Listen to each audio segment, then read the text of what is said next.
into the next one, just to catch up a little bit of time.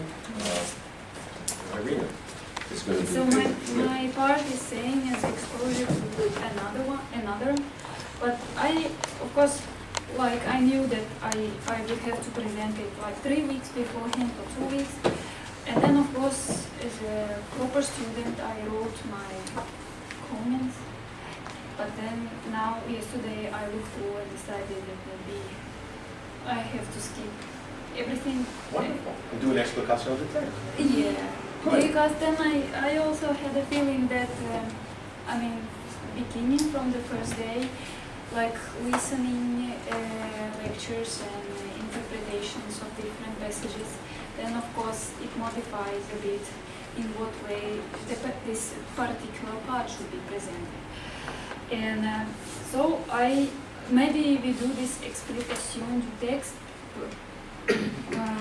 because, and I have 3 pages roughly, and then I thought that maybe we divide it in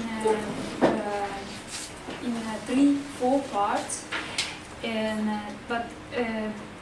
I propose that I mark the sentence which seems to me the most not powerful, but not most meaningful, but which strikes me. Yeah. From which we can then Wonderful idea. I think it's a great idea. develop into other. Please, Yeah. please. So, Irina, 48 page. Page 48 starts. 48. Yeah, good. So we have been discussing already the saying and the said, and but what just a few sentences just generalize. So what I see here, that the saying is presented as an embodiment, as embodied sensibility of the one. And here I would like to stress this, what you can also see, just if you glance with the eye, you can see that the one is written with the italic. So it's like, how to say, like strengthening this being chosen by the other. So we have the saying presented as a sensibility, as a diachrony, and look at the page 50. And here, what seems to me the key sentence of the whole this part, you can read the subjectivity of the subject is a vulnerability, page 50, at the very beginning, yes? Exposure to affection, sensibility, a passivity more passive still than any passivity, and irrecuperable time, and up till the end, I will not read it. So it looks to me that this part, this sentence, and then the beginning of the next paragraph, saying the most passive passivity, this one, the whole this sentence, is like the key, the core of the whole part. And here, what I see, that what strikes me, affection, sensibility, passivity, vulnerability, exposure. And exposure to affection, and together with the passivity.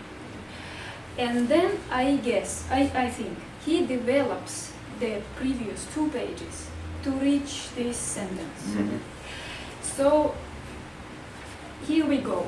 The paragraph first, the first part of the paragraph, which starts to say is to approach a neighbor.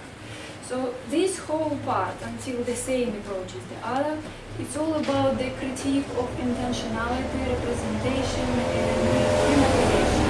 So I don't know whether we should go here deeply, because it's just, to my mind, preparatory work. Yeah, so it's evident. So he has to revise the work of representation, and of course he has to keep it in mind, and the thematization, and here, how does he do this? I would suggest he takes 2 words which seems to be conceptual, working in that sense.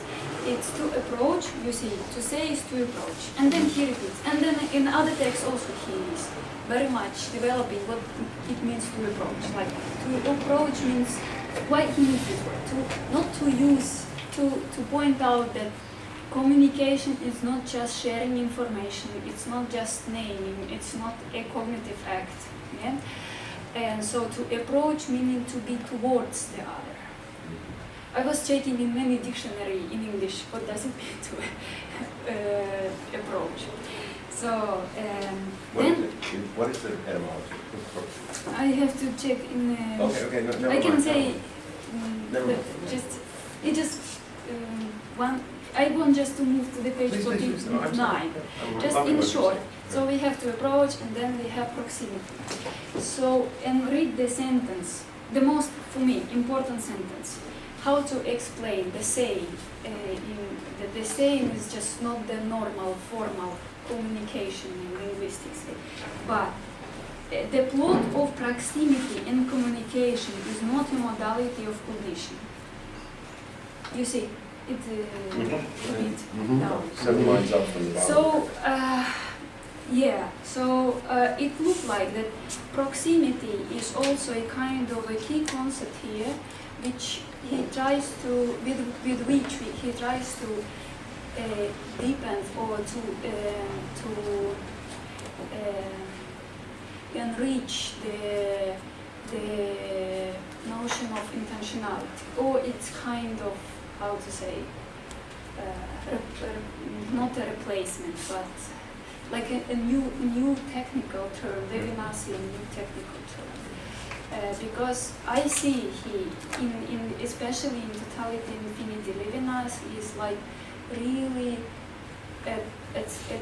on one hand is devoted to Husserlian philosophy, but on the other hand, being really good phenomenologist, is giving really good explanation of, or like, how to say,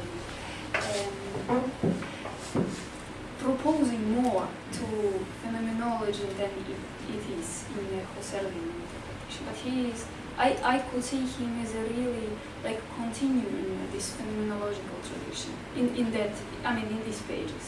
And for that he is using different terminology maybe, but to approach and the communication and saying being communication, what it means. It means proximity, first of all. So, I don't know, I can stop here and you can say what you think. So, why we need this, why he needs this proximity? Because then we read this last sentence of this paragraph. It is in the risky uncovering of oneself in sincerity, the breaking up of inwardness and the abandonment of all shelters, exposure to traumas and vulnerability. So, before I'm able to do any cognitive act, I am exposed to the other, being marked by the appeal of the other. Like it's like prior to any of the activity of subject. It's like this explication of text is also an attempt to make a kind of a structural logic for myself, because it's each time different. Each time I read, it's each time different approach, and there are so many levels, and it depends on what strikes me. So, what idea or what problem. So, it's just one of many possible. Well, I remember finding this paragraph very important. Recently, there was a small conference at Atlanta School on social communication. Yes. And very few of the people speaking, in 5 minutes, it was a round table, just the top of your head, basically, had philosophical training. But one of the people who did said it's about, in terms of multiculturalism and intercultural communication, finding points of agreement and points of disagreement, so then we can see how to move on from there. And because of this paragraph, I said, without directly referring to his talk, that it's about awakening the communication that's occurring before matters of what we agree and what we disagree about. That there's an interhumanity. The same I was thinking of, but it's very difficult in that social science jargon context. to bring to light the saying. That jargon masks that. And yet, of course, it was with very goodwill. The person said, let's find points of agreement, points of disagreement, and then they have to negotiate. And I was thinking, it's more. It's much more than that. And this is it. So one has to even be wary of communication theory becoming the said. Yes, Right? that's true. Yeah. But here he writes that it's also about passivity. And this passivity which is passive, then passivity which is passive and passivity. So it reminds me kind of listening, which is like prayer, this listening without possibility really to answer. Like that's this traumatized exposure to the other. Like we are listening, but we are listening to something, to this trace which has gone already. But we are marked, the subject is in a way already marked by this, initiated, born by the saying in being said. Yeah, so let's move to the second. If there are no comments to this first paragraph, I would move to the second one, which starts with the saying approaches the other by breaking through the noema involved in intentionality, turning inside out like a cloak, consciousness. This, I was thinking, why he needs to do this? Use the what? Why he is using noema? Why not to skip it? Yeah, so then maybe it's kind of, because we know like that saying and said it's attempt to revise intentionality, and then he speak, about reduction of the said to the saying. So maybe the noema is taught here, Levinas interprets, because what is noema? It's the I pole in certain sense. It's like the sense, the meaning in itself, but from the I pole. Noema is the object intended through Yeah. intentionality, but it's not the real object, Yeah. but it's the object in my flux of conscience. Yes, And this is precisely why I think he names here Noema. Rather Because- than oasis. Yes. Yeah, the oasis is the Yeah. pure act of intenting. Yeah. And he's- I understand. Yeah. And he's saying here Noema, I'm going to be very short, because he says saying does more than intentionality. Yeah, but Like, so this is the problem. You cannot get to the other. You get only to this Noema of the other. yes, but then I thought that does he replace noema by this sensible saying? If we read this paragraph until the end, like, is his intention to revise exactly, or to give a different interpretation, or just to replace this noema? Because he is anyway doing so much work, so much critique of Husserl phenomenology and intentionality and everything, and temporality. Because I need to somehow, my inner feeling is to bind everything, if it's possible, together. I think Levinas is showing, he always does, the greatest respect for Husserl. Yeah. But this really is science. So he doesn't use the word noema in reference to Husserl in the same way we don't say Copernicus and Newton when we use the word object, right? We accepted that. It's common knowledge. That's what science is. And I'm thinking Levinas wants to do that in some way with Husserlian phenomenology. Yeah. That we're dealing with the noema. The fact that it wasn't picked up as a massive scientific movement is not discouraging Levinas. Just a thought. That's how seriously we take it. But it just it looks Because to me very, how to say, deep and very sharp, this sentence, like saying approaches the other by breaking through the noema involved in intentionality, turning inside out like a cloak. Yes, like turning not just, it's just turning, imagine turning intentionality outside, inside out. Can I say something? Yeah. Yeah, because Levinas, forgetting which one, he said all he does is phenomenology. He said that's the highest rank of Western philosophy. But he was saying his horizon is not this, I don't know, I'm not very good at this terminology, but his horizon is the subject. It's so clear, the intentionality is not going toward the other. It's Precisely. going toward Precisely. myself, I'm exposure myself, that's turning the way It's around. going toward But the other by way. that, you get the other. You don't go there to get the other because you kind of grasp the other, you lose the other, you're going back, you're turning yourself out, you become the other, then you get the other. No question. So that's, so But that's, in this sentence, yeah, saying approaches the other yeah, by breaking through the noema. yeah, In other words, the other in yeah. phenomenology Yeah. would be treated as a noema. Yeah, Yeah, that's the yeah, self. makes sense, yes. Right? But here it's not. Yeah, Here it's all, not. all I have when I have phenomenology are these noema. So is it the noesis, the intent, the act of intenting, and the noema. Even the other is for me a noema. So Yeah, yeah, like yeah. all other objects. That is, Yeah. I can never get to the alterity, to the otherness of the other, Yeah. because I'm always stuck with myself, with the other in me, as Yeah, you yeah. very well put Yeah, it. yeah. And what do I have to do then? I have to turn intentionality like a glove. Yeah, And turn back, yeah. how is it, how does he says here? To, Inside out. inside out, to turn it like a glove inside out so I can grasp the other. Because with intentionality, I can only grasp myself.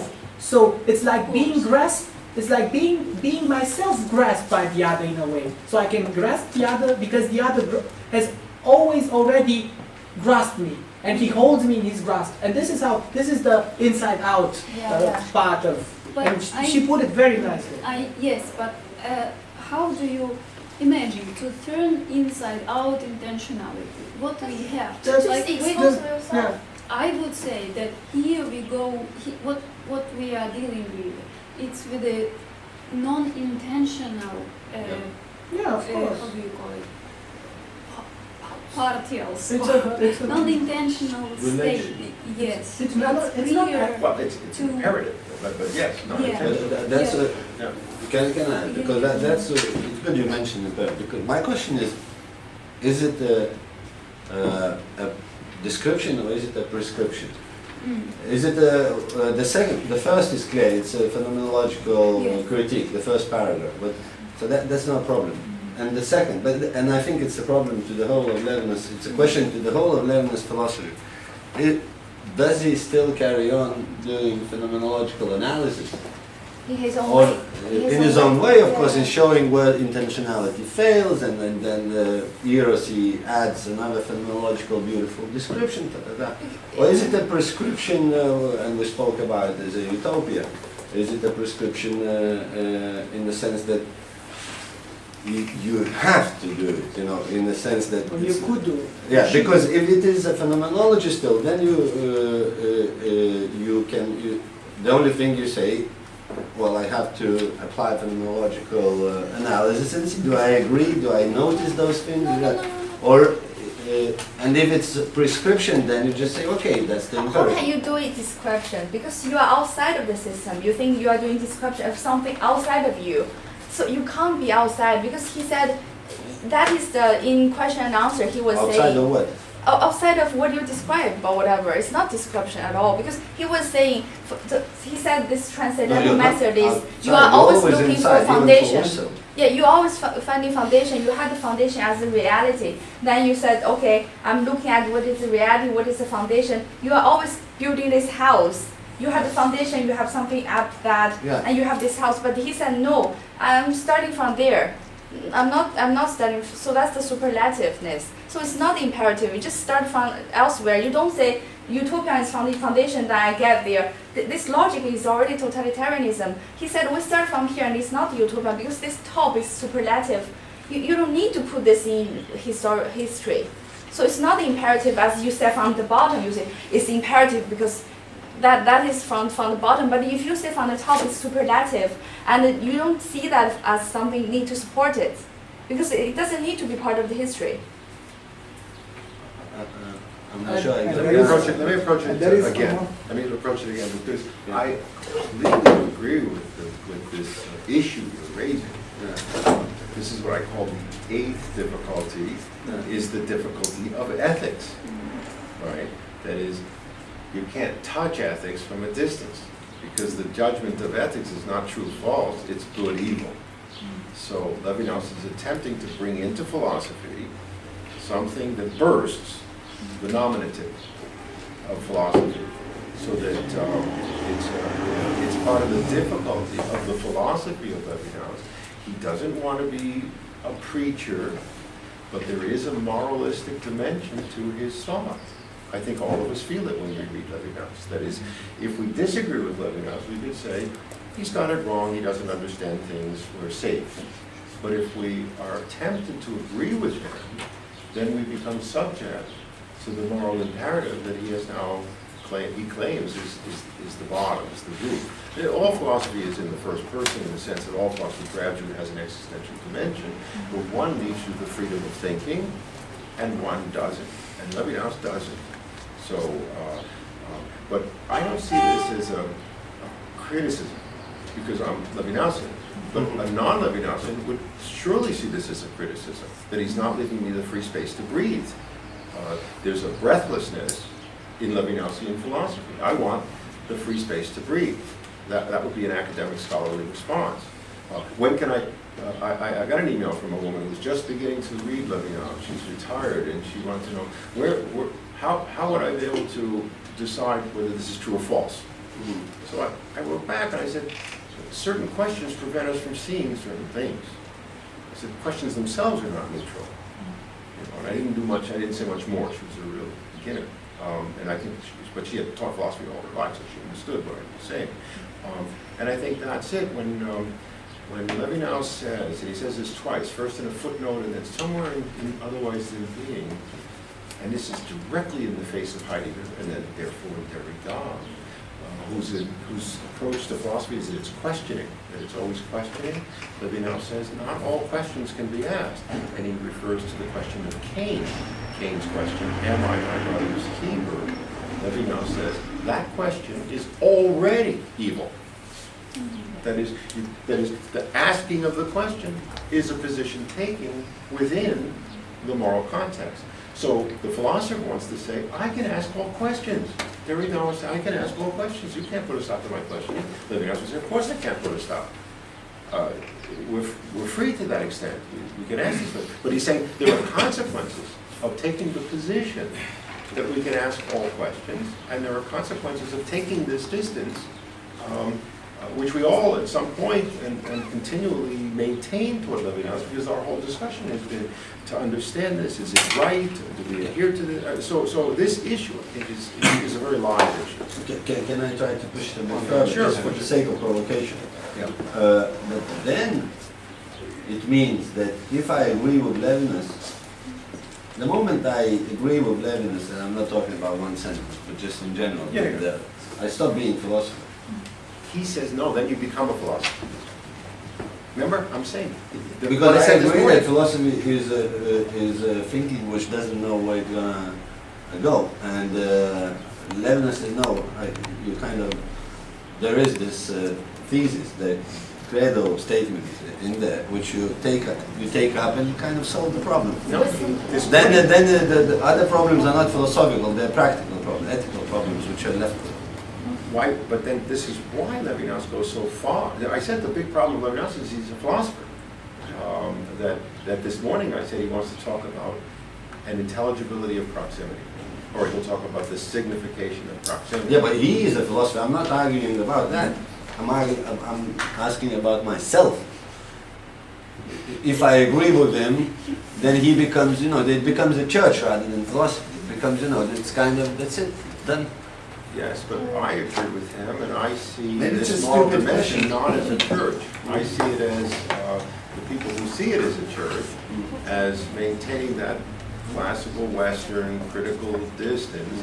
I have my own critical distance, but I am, insofar as I agree with Levinas, I recognize the ethical non-condition of that critical position. So, No, I'm pushing. Yeah, yeah. It doesn't work. no, so to take that critical distance from Levinas is in the face of Levinas, one must answer to the question of one's own goodness, I think. Now there are philosophers, and we know, we've talked about this many times, who dismiss the whole question of good and evil. That's their way out of this problem, this conundrum. There is no good and evil. I'm above good and evil. I'm beyond good and evil. Good and evil are only for the ignorant people. But insofar as one takes good and evil seriously, we're all going to have to ask this question always. Yeah. Yeah. I was just wondering if we could, I mean, with all due respect, I think after 5 days, I think we can stop making meta-statements about Levinas's philosophy and continue with the what you're saying. So I just wanted to point direction back to you. Yeah. Yeah. You. No, I was just pointing. Okay. So as I coming back to the starting sentence on for me starting sentence, like a key sentence. Yeah. On the page 50, it's objectivity of the subject. That's one. Exposure to affection and sensitivity. So because of this exposure to affection, because of the work of affection, so now back on the page 48 sentence, the subject in saying approaches a neighbor, and then in the literal sense of the term, out of any locus, no longer dwelling, not stomping any ground. So here we see that saying working as a total displacement of subject in the losing place or as a non-place, out of dwelling, out of being at home, and as a result, out not being one for oneself.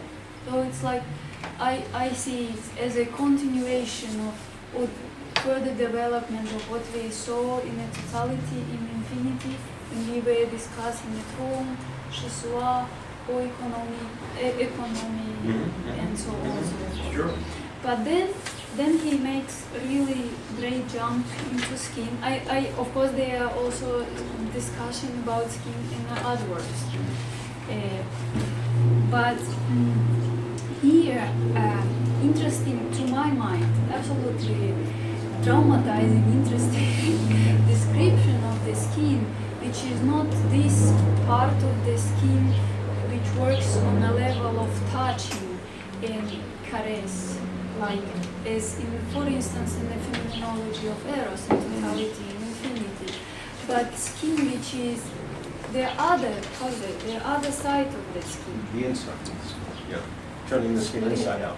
Yeah, and just if I start to think like in details, I mean to imagine what it means extreme, metaphorically and literally, extreme pain. So it's such a Extreme exposure. Yes, and then Raw nerves. but it's such an exposure, as he writes on this page 49 then, and then I just jumping from one sentence to another because that's I very just good. don't know how to read it by good. sentence by sentence. So it is the new, in a bit down, it is the nuding beyond the skin to the wounds one dies from, the nuding to death, being as vulnerability. So it's really not real joyful experience of the other. Yeah, it's so extreme exposure to the other. It doesn't really have any choice. And that's why I see this being. I mean, the saying is how he writes at the end. In the form of one penetrated by the other. So because of this being marked by the other, because of being penetrated by the other, this is why it is inwards or inside, Inside inside out of the skin. So the other is like already under my skin. That's why it's unescapable pain of my existence. I just want to support, I think he has a very nice saying at the end of 49, the last, it starts that it is sacrificed rather than sacrificing itself. So it's not even that you choose to sacrifice yourself. When you think of it, you have to agree with that No. you are being sacrificed. It's not that you're just you know. There is a choice when you say, "I'm gonna die for you, so I'm gonna feel this. That's my choice. I'm gonna feel really a good man." No, it's not even that. It's worse. You are being sacrificed, Yes, yeah, and that's the feeling with which you have just to agree and say, yeah, that's how. You know what you're reading here in a philosophical text, which he makes explicit on the next page. This is the suffering of Jesus. Explicit. Yeah. And for Levinas, that is not a special occasion. That's the human condition. It's unbelievable. Right? Can you point to Well, why he in the middle mentions of Jesus? page 50. The for the other, or sense, turns into the by the other, into suffering by a thorn burning the flesh. Yes. He couldn't be more clear. Right? But for nothing, which revalues why have you forsaken me, it's when God forsakes him that he becomes what he becomes. Right? It's beautiful. I saw them collecting the Jesus images in every house. And I have another Don't you think? Did you think that? Did you see that? Yeah, I you see. can't, you can't avoid I it. have one clarification. I have one clarification. Yeah. Yeah, if we read that this is the exposure to the other, this is the supreme passivity than all other passivities. What is the true significance of that? Why it is called supreme passivity? That is one thing. Then, than all other passivities. What are those other passivities? This is I often, whenever I read this passage, I'm not getting the clear message of that. It's a question. Passivity can be understood, that one's proximity to the other is a, say, subjectivity is very much passive. But why supreme passivity than all other passivities? What are those other passivities? And how it You becomes can be supreme? passive, like you beat me, or like you said, I sacrifice myself. It's kind of passive because I'm not striving for life. But you are like the passiveness, like you don't have yourself anymore. The self is for the other. It's like you don't even have a point to say I sacrifice. You just no, it's just all for the other. That's the extremity, the superlativeness of passivity. So it's all for the other. It's like one in the place of another. Loaning someone your pen for 5 minutes. And moreover, if we are passive, how can we bring the other food, shelter and all? If I sit quite passively, we have to be active. No, but that's a very trivial interpretation of active passive. It's not physical activity or passivity. It's not about physicality here, physical movement. Yeah, I but don't it's think the answer also is so simple, actually. Yeah. I don't think the answer is so simple. There are two dimensions. So this passivity, which is underlined here, which is stressed by him, has to be seen in contradiction with me welcoming the other, with me feeding the other, and so on. So I'm at the same time passive and active towards the other, and it's not. I mean, it's a problem. How can you understand both these dimensions? But in the same sense in which you are passive because it's not your choice, and you're active because you're still free to do well, to as a physical body. I mean, I don't see how it cannot work. I don't see a problem. Because they're not. There's no passivity and activity in different respects, as you are trying to argue here, but in the same respect, or with respect to the other. It's not that I'm a body. It's not that I'm a body and I'm active, and when it comes to the other, I'm passive. It's that with the same respect, or in the same respect, I have to be active and passive. Or I am active and passive at the It's same not time. dialectic. He won't Yeah. say it's like passive. Yeah, active, there's these so- different levels of syntheses. Right, there's the passive synthesis of attention, the active synthesis of memory, and the social collective synthesis of historical memory. And Levinas wants to speak to the penetration, the trauma of the passive synthesis. So it has to be somehow a passivity that cuts deeper than my synthesizing ability at the passive level. So it's not a retention. That sense of, I'm too late, not even a retention. That's the We are but born these by the these syntheses build on each other. Yeah. That his memory is a recovery of retention. Yeah, I will just continue that it's thanks to the work of affection, Oden, readiness in other articles continues the work of impression. Yeah, that I am a passive, but also because of this work, I am a passive as for the art, as Right. for the It's art. an It's like- auto-affection. Yeah, it Yeah. is. Yeah, so it's like this passive passivity. It's both sides.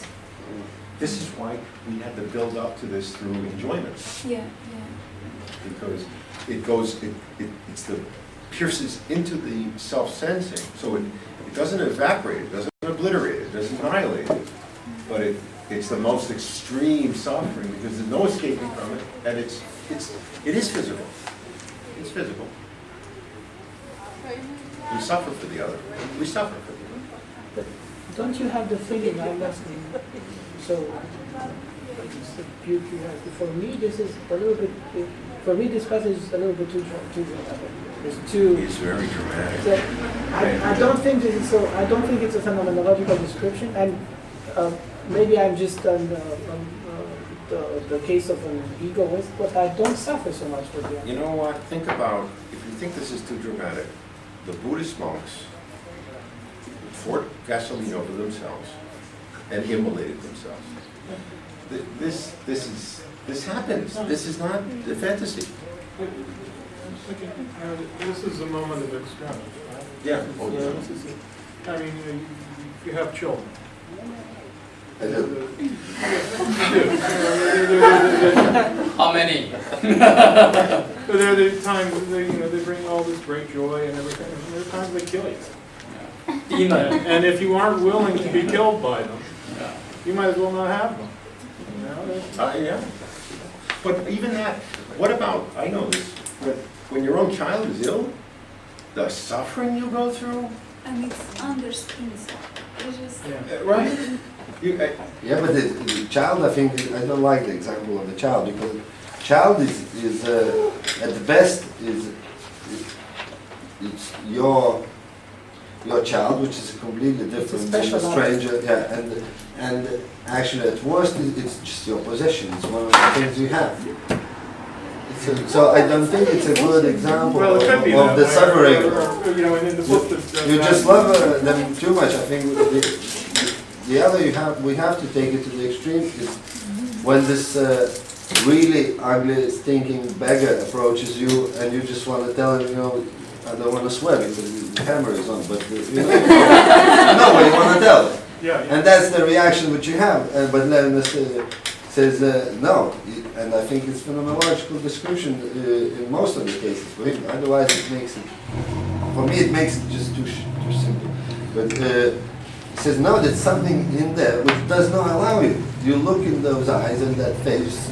There is that face which tells you are responsible for that exactly because it's there's this revulsion and repulsion. I'm short of English word, but This is, and what your child is. Vergrave, calls things like, we're being awfully dramatic. Vergrave talks about this is the le petit bien, Right. the small good, and the example he uses, I use child, your own child, because I think that's one that, Small immediately comes to mind. But no, the small good is what Vasily Grossman describes in Life and Fate, when the Russian woman gives the bread to the Nazi. Yeah. They've killed her family. In Schindler's Yeah, I think that- Schindler's List, when that's they bad. used the hose on the side of the boxcar. Oh no, was that Life is Beautiful? Was that Schindler's List? Life's beautiful. Life's Beautiful. Yeah. That scene in Life's Yeah, Beautiful. you're confused. Yeah. When they Life's hose down beautiful. the side, that's a small kindness, Yeah. but it's a kindness. It's Yeah, but I mean, it really, this woman in Life and Fate, she wants to kill this guy, but this is what you were describing and what you were describing in the beggar. But I mean, the same kind of extremis is what I think. So, Sorry. but don't we say always about philosophy that it drives the argument to the extreme? So why are we put off here? We have to swallow this. That's an argument. No, I'm not put off. I didn't say that I'm put off. My question was which I had before. Is it a prescription or is it a description? I think it changes a lot in the way I should approach the text. But otherwise, I'm not put off in any case. I think it's nice. It's just that I'm put off in my own life. If he's right, then I'm living a really, really bad life. You are. Yeah, like the rest of us. Yeah, exactly. And that's the thing. I don't want to laugh. If I take this seriously, okay, I haven't drunk vodka today, but I want to cry. You know, that's what I want to do. And I'm dramatizing it now, but that's if it's really that's what it is. Well, that's what I'm saying. But okay, I don't want to make it. Let's maybe go back to the text because it becomes uncomfortable if you read it. Yeah, It's supposed to be. I agree with you. So let's cover it up with the It's just text. what I wanted to refer to, this uncomfortability that Yeah. he writes by stripping me of every identical fluidity, that when you describe your experiment of this 49, 49. the passivity of the exposure response to an estimation that identifies me, and then by stripping me of every identical quality, and the way you describe your experience when you just now mentioned that you meet the beggar in the street, and then you feel like what Yeah. you feel a camera looking at you, and you are like, you don't know whether how to deal with this situation. Yes. Yeah. So what it shows that you are struck off from your identity exactly at this moment. As I understand, as how to say, to make phenomenological description of this case. And then also, of course, we know that further on he develops on some 80-something pages, and otherwise in being this, I forgot to whom I wanted to respond. No, it's about maternity. It's about, maternity, right. Yeah, how he continues discussion with the maternity, that giving your flesh to the other and being.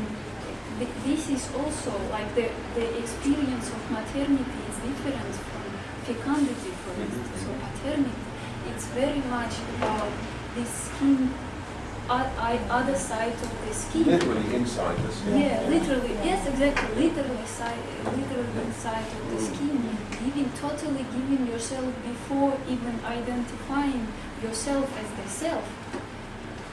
Are you responding maybe to the children example? Yeah. So it's he not distinguishes, just, it's not ethical in relation. this case the other It's as the a image of the totally ethical other. relation, internal relation. It's Yeah. the image of the ethical relation. Yeah. The ultimate responsibility towards the other is And it's Yeah. the other inside of you, the other in you. Inside you and for the other. And also I marked in direct sense, in literally, I marked by the other. Is he writes one penetrated by the other, because I'm penetrated by the other, I'm already turned out. Inside out, yes, and it's of the other. It's not this theoretical other for me. Of course it is, but it's being of the other, like of me itself. It's a melaphatism, it's a hollowing out to the other. Yes. But he doesn't even think of it ethically. It's sort of an ontological hollowing out. Yeah, I was thinking at some point to see some common points between Merleau-Ponty and Levinas, but Levinas goes really into depth. Like it's too traumatic and no escape from this exposure. So it's exposure of exposure. Victoria's reaction is exactly this is a true response to the text. Whether you want that or not is something else, but that's a real response to the text.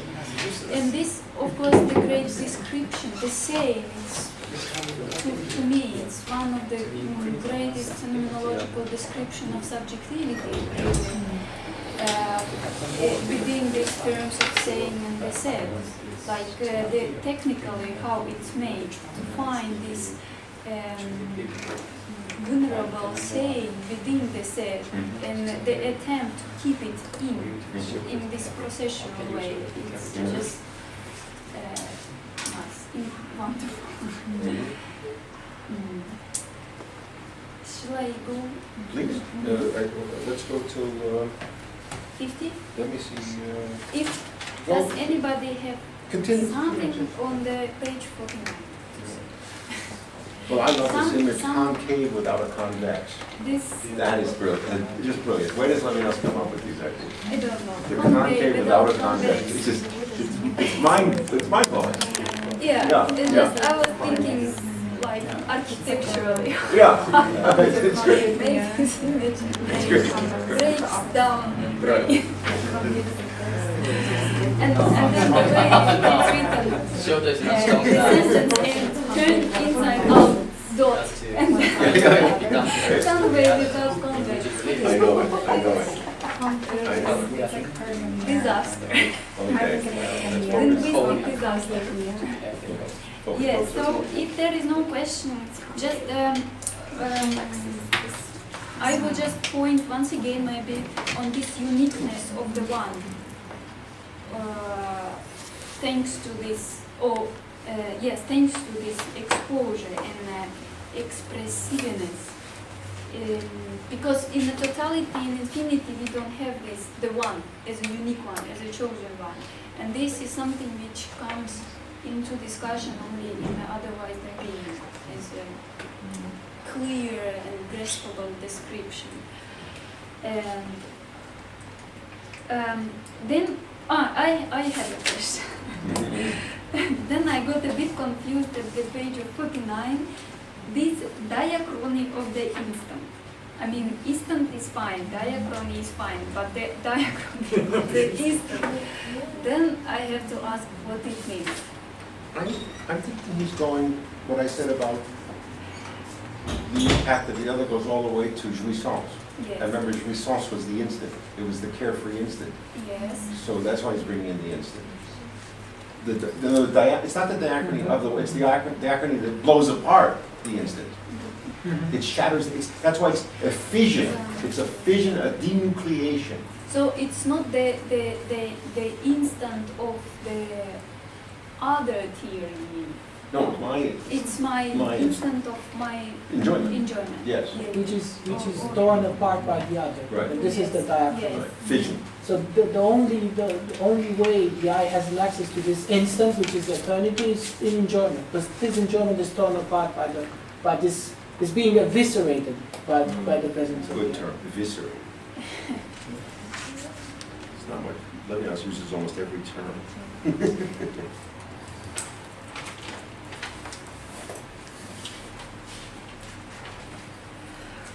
Then if we have time, then I would start on the page 50, saying the most,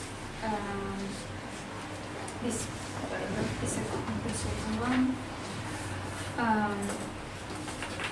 Then here to me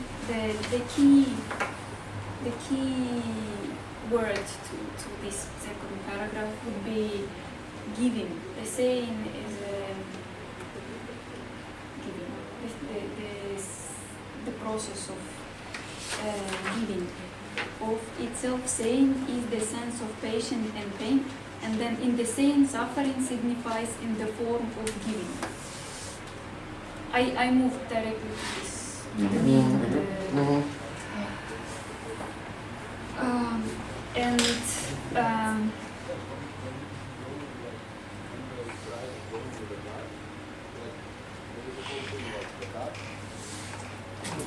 precisely what I was wanting to ask. sorry. Is that this question of suffering without reason. So suffering there's no way to ensure that if you suffer, you're going to have a proper relation to the other. So suffering is not enough. It might be the case that you suffer for nothing. But suffering itself is a giving.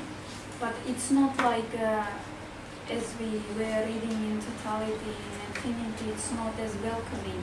Giving is not as welcoming as, and as hospitality.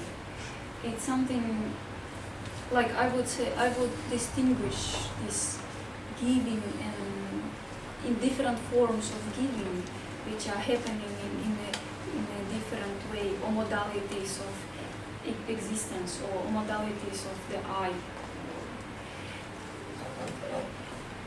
I'm thinking about he wrote a whole article called "Useless Suffering." Yes. Yes. So for Levinas, this is the argument against the Odyssey, that is, suffering is useless. It only gains its meaning when I respond to it, but as a giving, not that I judge it. I can't say about the other suffering, oh, you're suffering because of this, or you're suffering because of that, you're being punished, Yeah, being yeah, rewarded. that makes sense. Yeah. So and Levinas makes a very bold claim. We talk about evil, some abstraction. He says suffering is evil. Suffering is evil. Yeah, there is this. Is that interesting? I just Suffering is evil. can't make it. It doesn't go together. On this sentence. Yeah. The Yeah, whole yeah. sentence Insane until suffering. the Yeah. end. Like Insane suffering signifies in the form of giving, yes. and even then- if the price of signification is that the subject run the risk of suffering without reason. Oh, that's what I was saying yesterday about the Yes, Nietzschean yes. moment, the fine risk. That's the fine risk. That is, it's better to, it's like Socrates says, it's better to suffer injustice than the Uh-huh. So it's better that I make the effort to alleviate suffering, and it turns out, oh, I was duped, I was taken advantage of, it was a part of some, it was a trick, or it was an enticement, whatever it is, it's worth the risk. Even if it was wrong, even if it was for nothing. So you think this is what No. makes I Maybe I'm understand wrong. that goes. No, I think It's about it's about pain. Would lose its very painfulness. And Right, it would lose its painfulness. You have to run the risk that you're suffering for the suffering of the other might be. but still, I have to have pain. Yeah, This this is- strange sentences. this It is- just yeah. qualifies it. The pain has to, Has to be. it's kind of it's a precondition. Because Well, it's like you go to the dentist. it's like You go to the go- dentist, you know, you're not really running a risk there. Yeah, but you don't know. It's not this. I'm suffering for the suffering of the other. That's the suffering we're talking about. I am suffering for the suffering of the other. It's like when people say, I feel your pain, or Substitution. substitution, exactly. It's like the word empathy as opposed to sympathy. Sympathy is I understand your pain, empathy is I feel your pain. And substitution means, we all experience this, it's a very common experience. Someone goes through a bad experience and you wince. You wince. Actually, theater couldn't work without this. The movies couldn't work. We're sitting there going, ooh, ah. And actually, we're just sitting in a theater. But empathic feeling is different from this pain described in say, this ultimate. I don't know how to say. This ultimate, But it's unbearable. I think it's the vulnerable- fact that it risks that it might be meaningless that is the pain.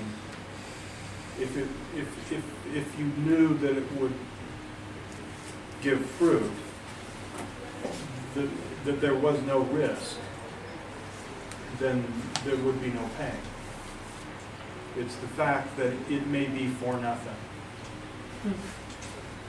That, you know, that's what it says here. If the subject did not run this risk of, you know, go back, of suffering without reason, did not run that risk, then the act would lose its very painful. So how is it? If there was a meaning guaranteed to the risk, Yeah. then it wouldn't be a risk in the first place. And the guaranteed meaning would be that it would be successful. That it would be successful. How about, let me add to that, what about the fact that this suffering for the suffering for the other is useless in any event? That is, it's like when people tell you, don't worry, it doesn't make a difference. thanks for the advice, but I'm worrying.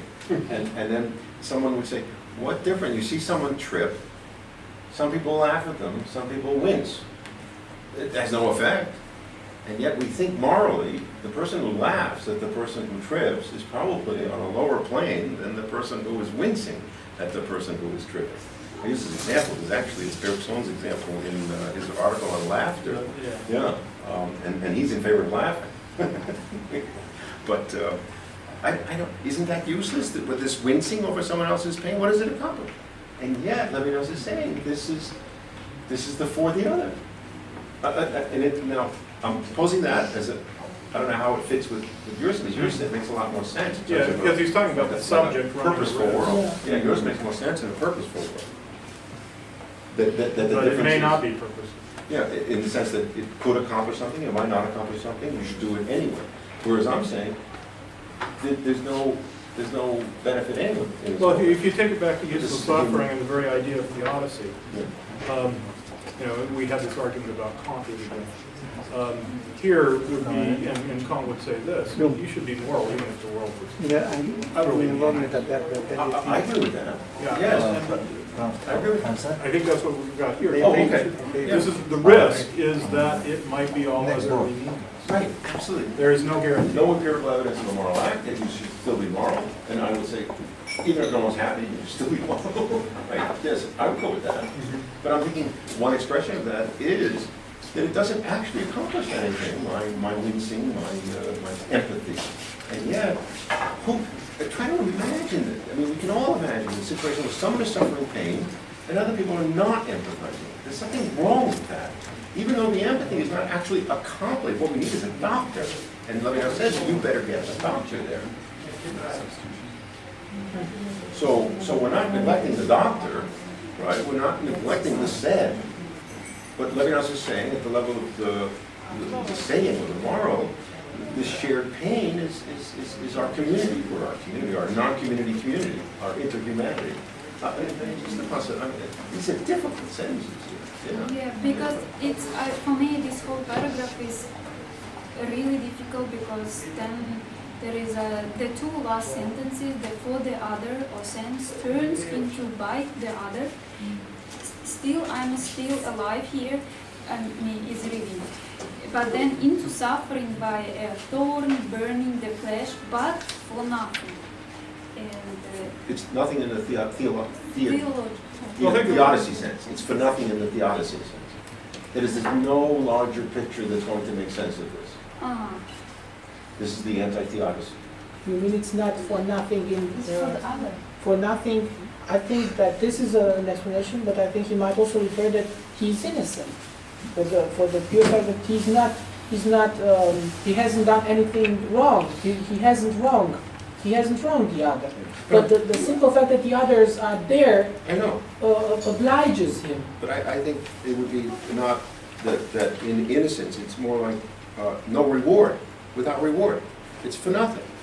That's what he's talking about. It's disinterested. No, it's not. It's wrong. But for nothing here is wrong. It's called by the other. He's emphasized we should for the other, so the suffering should be for the other.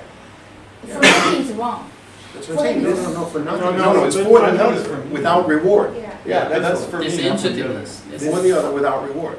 No, personal it's That's for me without reward. Yes, that's what I'm Yeah, saying. But it's for the other. for not- the other. No, Because I am here- for the other, but for no ulterior purpose. No, no. I'm for the other for nothing. If someone says, why are you for by the other? Because I'm and for the other. He's saying we should for the other, not by the other. Yeah, Yeah, but we were just no, trying but to take clarify the for what the this other and means. by the other. Go back to What's for nothing? Richard's claim that this has Yeah. something to do with an allusion to Jesus. Yeah. Oh. Because, You're putting damages? I mean, it sounds so solid. You are lonely now at this moment. In the sense in which the for the other, okay, Jesus goes out for the other and is put to death by the other, Yeah. you know, for his action for the other. And it's say that, you know, I mean, Jesus' disciples, everybody makes him really famous for this, but say it was Herschel. And Herschel did it, and nobody remembers Herschel, and nothing came of it, but he did it. Okay, he risked, he sacrificed himself for the, he went out toward the other, he was killed by the other, and nothing came of it. It would still be worth doing. Sure. Or the sense that you don't do it for the reward. You Yeah. don't do it for the consequence. That's the sense. Now, there may be some consequence, there may not, but you're not doing it for that reason. And then this is Kant's argument, right? That it has dignity or a price. If it has a price, you're doing it for the price. If you're not doing it for the price, you're doing it for itself. That's the point. You're doing it for the other, but for But nothing that's the else. risk. You're not doing it for anything else. Yeah, it may be You're that doing it the for other. Yeah, that's it. That's the point. Very clear.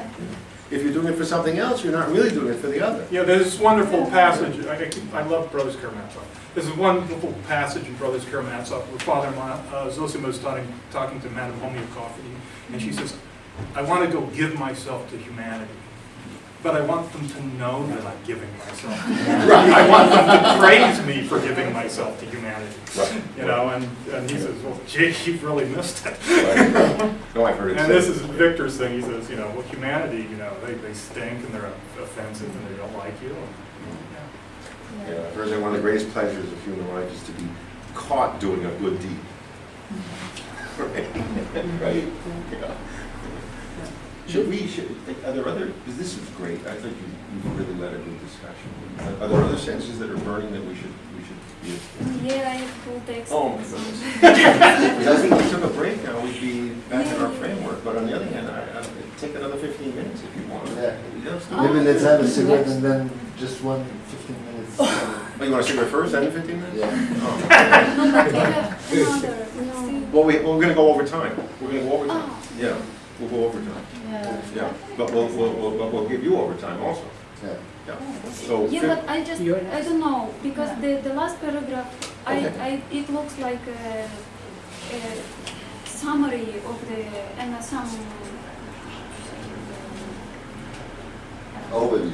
yes, of what Yes. was before. So, Summer, right, he does that. yeah, so he just gives this shortcut of what is the one for the other. And then there is my sentence that identity lies in the total patient. Because somebody was at some conferences or somewhere, there was one professor who is all the time attacking me that there is no identity in living us. That would be Visca. No. No? No.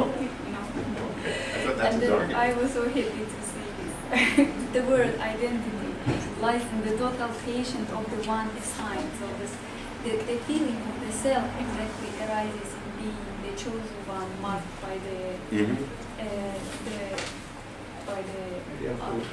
Identity is in the no identity. the self. Yeah, this is very, very interesting because this is contradicting the idea of the I identical with itself in enjoyment. Yes. Here, identity is Deposing. Traumatized. Yeah. I like the formula because I was hoping it would sort of catch on as because you had Sartre with the pour soi, and Heidegger with Sein und Tode, and I thought this malgré soi would be the formula of malgré soi, the despite yourself. Bei Heidegger ist seine Selbstwillen, Willen. Villain. Yeah, this is the structure for himself. Right, but Yeah. didn't become a slogan of his thought. Yeah, and he finishes, by the way, look, despite oneself. To be Yeah. the self means to be despite. And the next oneself. section is called malgré soi. Yes. I mean, he's advertising, right? Yeah. So for me, that's the simplest formula of the whole thing. Yeah, malgré soi. Right. Yeah. So we can take a break. Oh, so thank you so much.